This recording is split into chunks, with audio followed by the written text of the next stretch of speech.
Hello class, welcome to Sunil study point. आज की class में हम डिस्कस करने वाले हैं बहुत ही इंपॉर्टेंट टॉपिक के बारे में। आज हम पढ़ने वाले हैं क्लास, यहाँ पर देख रहे हैं आप, इलाहाबाद हाई कोर्ट आरओ और एआरओ का एग्जाम हाल ही में होने वाला है, तो उससे जुड़ी जितनी भी जानकारी है वो हम यहाँ पर लेने वाले हैं। ठीक है, देखिए आरओ का एग्जाम जो अभी हुआ था 2019 में, ठीक है, तो उससे जुड़े हुए मैंने आपको इंग्लिश के क्वेश्चन करा दिए, जितने भी 50 क्वेश्चन पूछे जाते हैं इसमें 50 क्वेश्चन का सोल्यूशन करा दिया आपको मैंने। और साथ ही साथ फिर मैंने आपको इसके साइंस के जितने क्वेश्चन बनते हैं उनको करा दिया है। फिर साइंस के क्वेश्चन करा दिए हैं मैंने आपको यहाँ पर, इंग्लिश के करा दिए हैं, कंप्यूटर के क्वेश्चन मैंने आपको यहाँ पर करा दिए हैं।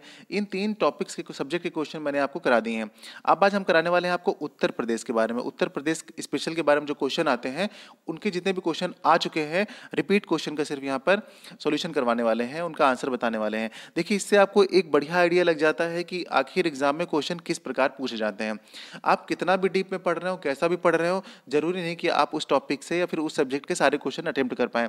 जरूरी ये है कि आप ये जान लें कि किस तरह के क्वेश्चन एग्जाम में पूछे जाते हैं। अगर आप ये जान जाएंगे तो आपके मन में एक आइडिया आ जाएगा कि अच्छा इस तरह के क्वेश्चन आते हैं एग्जाम में, तो आप उसी तरीके चीज़ों से जुड़ी हुई चीज़ें पढ़ेंगे। और जब उसी तरीके से जुड़ी हुई चीज़ों को आप पढ़ेंगे ना, तो आप देखेंगे कि आप अच्छे मार्क्स स्कोर कर पा रहे हैं और साथ में आपके जो क्वेश्चन है वो जल्दी जल्दी मिल पा रहे हैं। ठीक है, तो चलिए पढ़ते हैं उत्तर प्रदेश के बारे में कि कौन कौन से क्वेश्चन हैं जो इन्होंने इस बार पूछे हैं। 2019 में आरओ के एग्जाम में, रिव्यू ऑफिसर का एग्जाम है, इसमें कितने क्वेश्चन पूछे गए हैं। ठीक है क्लास, तो ये हम डिस्कस करने वाले हैं। देखिए, निम्न में से किन राज्यों की सीमा उत्तर प्रदेश के साथ लगी हुई है। ठीक, तो देखिए छत्तीसगढ़, झारखंड, राजस्थान, हिमाचल प्रदेश, तो इन सब की लगी हुई, मतलब ये वाला हमारा सही हो जाएगा। दूसरा देखिए छत्तीसगढ़, हिमाचल प्रदेश और पंजाब और झारखंड, तो यहाँ देखिए पंजाब की तो लगी नहीं हुई है, बाकी इन सबकी लगी हुई है सीमा। फिर नीचे देखिए सी वाला ऑप्शन, झारखंड, राजस्थान, पश्चिम बंगाल, तेलंगाना, तो यहाँ पर तेलंगाना भी नहीं लगा हुआ है और पश्चिम बंगाल भी, ये दोनों राज्य भी नहीं जुड़े हुए हैं हमारे उत्तर प्रदेश के साथ, तो ये भी ऑप्शन में गलत हो जाएंगे। तो इसका मतलब क्या है कि हमें उत्तर प्रदेश की क्या पता होनी चाहिए, स्थिति पता होनी चाहिए उत्तर प्रदेश की। देखिए उत्तर प्रदेश में क्या है कि 8 जो है ना राज्य इसको टच करते हैं, उत्तर प्रदेश को 8 राज्य है वो टच करते हैं, उसकी सीमा को छूते हैं। एक जो ऐसा है केंद्र शासित प्रदेश वो टच करता है, मतलब दिल्ली, जो दिल्ली है वो टच करता है। ठीक है, और उसके बाद एक देश है नेपाल, नेपाल जो है वो टच करता है। ठीक, तो मतलब एक देश है, एक केंद्र शासित प्रदेश है और 8 राज्य हैं जो उत्तर प्रदेश की सीमा को टच करते हैं। चलिए वो राज्य कौन कौन से हैं आप देख लीजिए। देखिए उत्तर प्रदेश की सीमा को स्पर्श करने वाले राज्य उत्तराखंड है, हिमाचल प्रदेश है, हरियाणा है, राजस्थान है, मध्य प्रदेश है, छत्तीसगढ़ है, झारखंड है, बिहार है। ये आपके 8 राज्य हो गए, तथा संघ राज्य क्षेत्र दिल्ली है, जो आपका यूनियन टेरिटरी है वो दिल्ली है, और एक जो देश है वो है आपका नेपाल है। ठीक है, इसका मतलब आपको एक बार मैप देखना चाहिए उत्तर प्रदेश का कि कौन कौन से राज्य जुड़े हुए हैं, तो आपको एक बार मैप देखेंगे ना तो अपने आप पिक्चर माइंड में सेट हो जाएगी। चलिए अगला देखते हैं हम लोग। अगला ये है कि उत्तर प्रदेश के किस शहर को भारत की सांस्कृतिक राजधानी के रूप में जाना जाता है। देखिए बस्ती तो हो ही नहीं सकता, ठीक है, और बांदा भी नहीं हो सकता, बचे मथुरा और वाराणसी। इन्हीं दोनों में अगर आप कंफ्यूज हो सकते हैं, लेकिन काशी को कहा जाता है, काशी मतलब वाराणसी, तो वाराणसी को सांस्कृतिक राजधानी के रूप में जाना जाता है। ठीक है, तो ये इसका सही आंसर हो जाएगा। अगला देखते हैं हम लोग। अगला हमारा ये प्रश्न है कि 4 सिंहों वाले जो शेर है, जिसका भारत सरकार राष्ट्रीय राज्य चिन्ह के रूप में अंगीकृत करती है, वो डैश में स्थित है, मतलब कहाँ पर स्थित है। तो देखिए 4 सिरों वाला शेर, 4 सिरों वाला शेर मतलब जी जो स्तूपा है वो कहाँ पर बना हुआ है। ठीक है, पूछा गया, देखिए बड़ी साफ साफ तरीके से नहीं पूछा गया। अगर पूछ लेते हैं कि हमारे यहाँ स्तूप ऐसा कहाँ बना हुआ है जिसके 4 सिर हैं, तो आप तुरंत बता देते हैं, लेकिन इसको इन्होंने इस तरीके से गया है। ठीक है, थोड़ा घुमा करके पूछा गया है। तो आप देखिए आगरा में तो है नहीं, मथुरा में भी नहीं है, सारनाथ, वाराणसी के सारनाथ में आपने देखा होगा जो अशोक जी ने बनवाया था, ठीक है, वही है। ठीक है, उसी को राज्य चिन्ह घोषित किया गया है अपने देश का सॉरी, राष्ट्रीय राज्य चिन्ह, जो हाँ राष्ट्रीय राज्य चिन्ह घोषित किया गया है, वो वाराणसी के सारनाथ में स्थित है। ये मौर्य काल में बनवाया गया था, आप ध्यान दीजिएगा। इससे जो अगर डायनेस्टी पूछेगा आपको कि किस काल में बनवाया गया था, तो मौर्य काल में, क्योंकि जो अशोक राजा थे वो मौर्य काल से ही संबंधित हैं, वो मौर्य काल के ही राजा थे। ठीक है, अब यहाँ पर देखिए, अब आपको इसमें से क्या ध्यान रखना है कि ये राज्य चिन्ह के रूप में स्वीकार किया गया है। तो कभी आपसे ये भी पूछा जा सकता है कि राज्य चिन्ह के रूप में किसे स्वीकार किया गया है, तो आप ध्यान रखिएगा, ये जो स्तूपा है 4 सिंहों वाला शेर है, इसी को अपनाया गया है। ठीक है, और ये आपके सारनाथ यानी कि वाराणसी में स्थित है। अगला देखते हैं। अगला ये है कि किसने बनारस हिंदू विश्वविद्यालय की स्थापना की? देखिए ये तो आपको नाम ही याद ही होगा। जो हमारे यहाँ 6 केंद्रीय विद्यालय हैं उनके नाम पता होना चाहिए और साथ ही साथ में उनको किसने स्थापित किया ये पता होना चाहिए। देखिए उत्तर प्रदेश का आप प्रीवियस ईयर का पेपर देख रहे हैं। इस प्रीवियस ईयर का पेपर देखने का मतलब क्या है? ये नहीं कि ये क्वेश्चन आप सिर्फ लर्न कर लीजिए।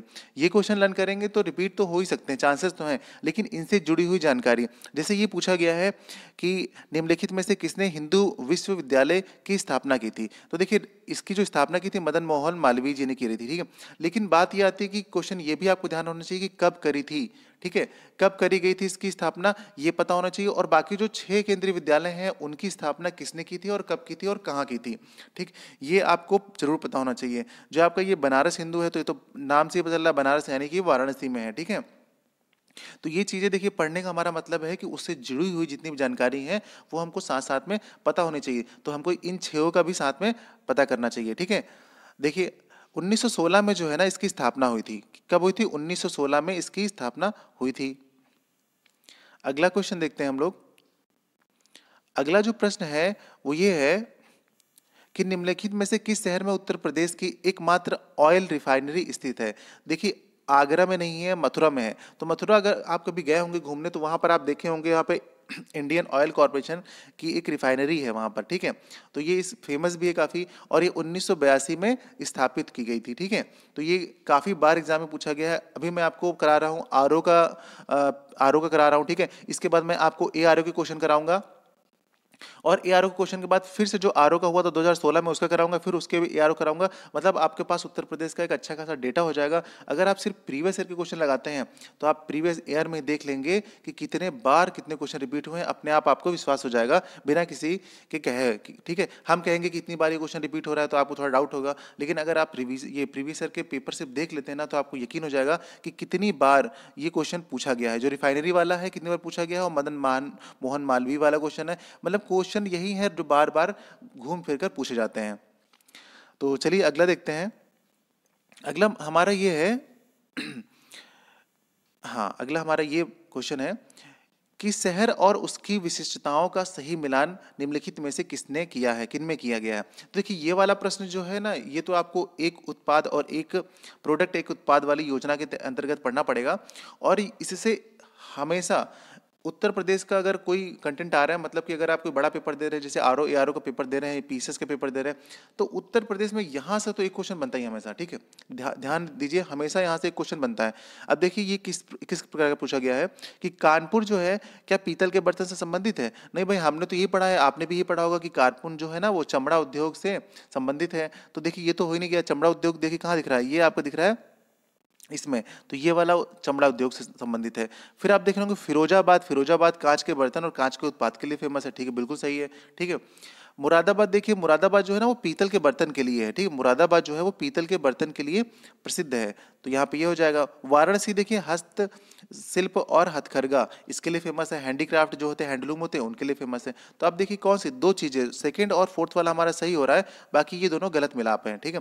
तो ये कैसे पता चल पाएगा आपको? ये जब पता चल पाएगा ना कि जब आपको पता होगा कि कौन सी चीज कहाँ के लिए फेमस है। जैसे कालीन के लिए देखिए मिर्जापुर फेमस है, बहुत फेमस है। आपने मिर्जापुर तो देखा ही होगा, सीरीज आई थी, तो मिर्जापुर में कालीन भैया, तो मतलब कालीन वहां पे फेमस थी और वो कालीन का ही बिजनेस करते थे।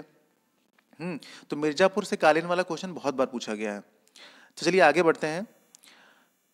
बस इसके आगे तो नेक्स्ट करना पड़ेगा, नेक्स्ट। तो देखिए आगे हम ये बढ़ते हैं।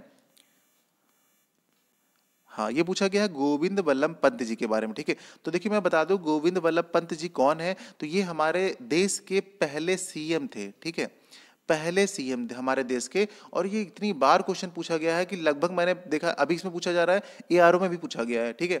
आप अभी देखेंगे जब मैं कराऊंगा तो एआरओ में भी पूछा गया है। तो मतलब बार बार क्वेश्चन रिपीट होते रहते हैं, क्योंकि भाई पहला सीएम तो वही है, लेकिन घुमा के पूछते हैं।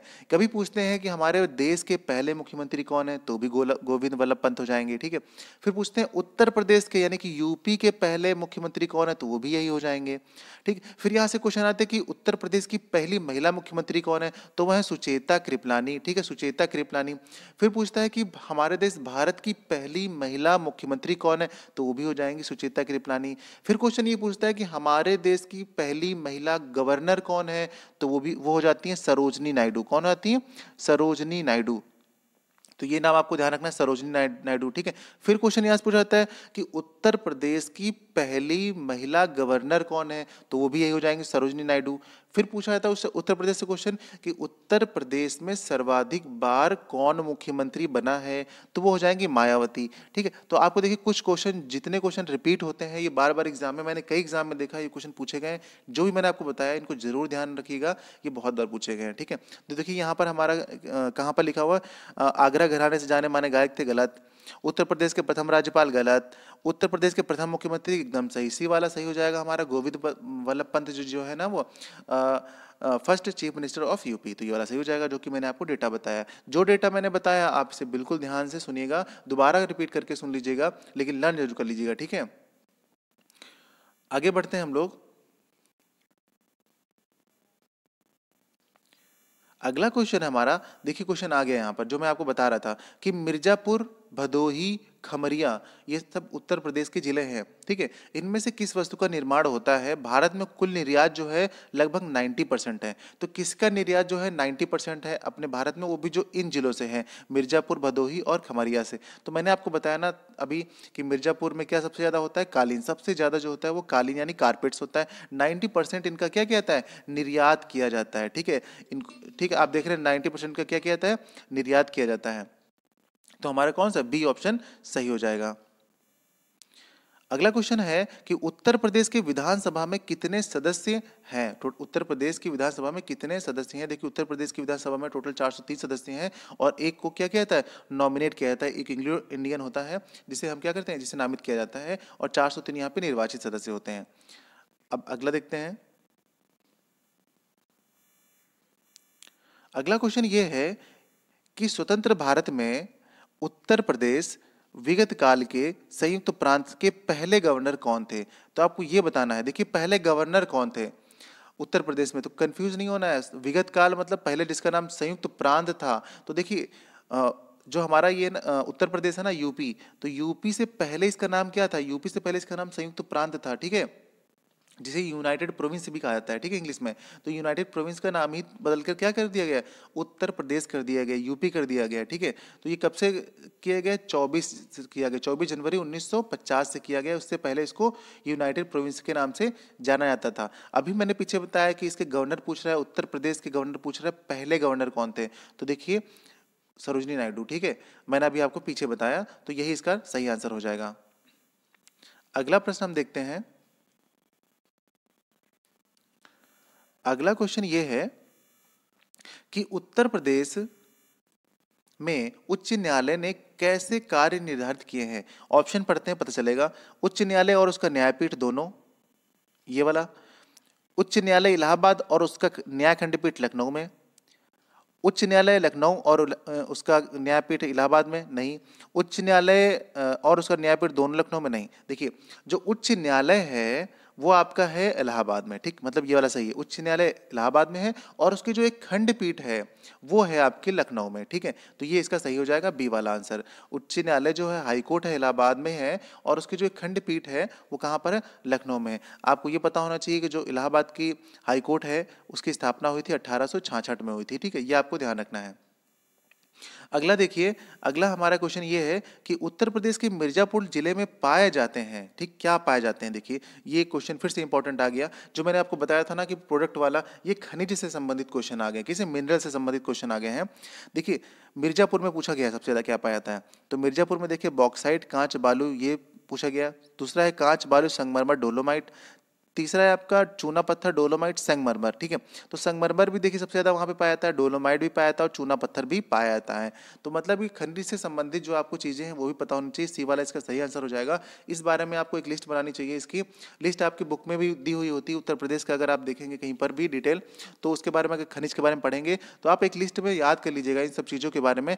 वैसे भी आधा वीडियो हमारा कंप्लीट हो चुका है उत्तर प्रदेश का, मतलब आधा जो हम बना रहे हैं डेटा वो तैयार हो चुका है, आधा बाकी है। 2 दिन में हम आपको प्रोवाइड करा देंगे उत्तर प्रदेश का एक कंप्लीट वीडियो। उसमें मैं आपको हर एक देखिए जिस तरह के क्वेश्चन पूछे जा रहे हैं ना, जैसे जैसे क्वेश्चन पूछे जा रहे हैं उसी तरीके की हर एक उससे जुड़ी हुई जानकारी हम आपको वहाँ पर प्रोवाइड कराएंगे। कोई भी क्वेश्चन आपका ऐसा नहीं होगा कि उस वीडियो को देखने के बाद छूट जाए उत्तर प्रदेश का। तो हर एक जानकारी आपको मिलने वाली है, तो वीडियो जरूर देखिएगा उत्तर प्रदेश वाला। जब हम लॉन्च करेंगे तो आपको पता चल जाएगा। बस मेरे चैनल को आप सब्सक्राइब कीजिएगा और वहाँ पर बेल आइकन दबा दीजिएगा, तो आपको नोटिफिकेशन जरूर मिल जाएगा। अगला देखते हैं हम लोग। अगला क्वेश्चन ये है कि निम्न में से कौन से बाघ अभयारण्य उत्तर प्रदेश में स्थित हैं। देखिए कौन से बाघ अभयारण्य जो है वो उत्तर प्रदेश में स्थित हैं। ठीक है, देखिए यहाँ पर जो हमारा दुधवा, दुधवा तो है ही, ठीक है, कान्हा, अमनगढ़, बांधवगढ़। देखिए कान्हा जो है, कान्हा तो आपको पता है कि कहाँ पड़ता है, मध्य प्रदेश में पड़ता है, तो यहाँ तो है ही नहीं, तो मतलब ये तो गलत हो गया। पीलीभीत, पीलीभीत भी उत्तर प्रदेश में है, ठीक है। बांदीपुर, रणथंभौर, ये राजस्थान में, मतलब ये भी गलत हो गया। अमनगढ़, बांधवगढ़, पीलीभीत, बांदीपुर, फिर यहाँ पे देखिए ये भी गलत हो गया, ये भी नहीं है हमारा, अमनगढ़ नहीं है, बांधवगढ़। अब हमारा लास्ट वाला देखिए दुधवा, अमनगढ़ और पीलीभीत। ठीक, अब देखिए बांधवगढ़ तो था नहीं यहाँ पे, अब यहाँ पर क्या दुधवा आ गया, अमनगढ़, पीलीभीत, डी वाला हमारा सही आंसर हो जाएगा।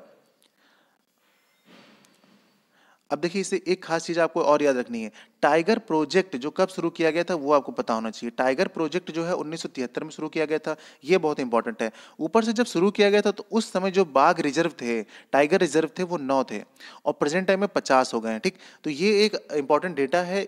तो इससे जुड़ी हुई जानकारी का मतलब ये है कि आपको इस तरह की चीजें पता होनी चाहिए। ठीक है, कि मतलब जैसे कि अब पूछा गया था यहाँ पे टाइगर से जुड़ा हुआ पूछा गया था कि कहाँ कहाँ पर है इसके, ठीक है, रिजर्व। लेकिन ये तो पूछा सकता है अगले क्वेश्चन पेपर में कि भाई इस टाइगर जो रिजर्व है, सॉरी प्रोजेक्ट टाइगर जो है ना, वो कब शुरू किया गया था। तो ये 1973 में शुरू किया गया था। जब शुरू किया गया था तो उस समय कितने रिजर्व थे, ठीक है, तो उस समय टोटल 9 बाघ रिजर्व बनाए गए थे। जो बनाए गए थे उनके भी नाम आपको पता होने चाहिए। ठीक है, तो मैं वीडियो में आप जो मैं बनाऊंगा उत्तर प्रदेश का, उसमें इन सब से जुड़ी हुई सारी जानकारी आपको जरूर मिलेगी, आप देखिएगा। अगला देखते हैं हम लोग क्वेश्चन।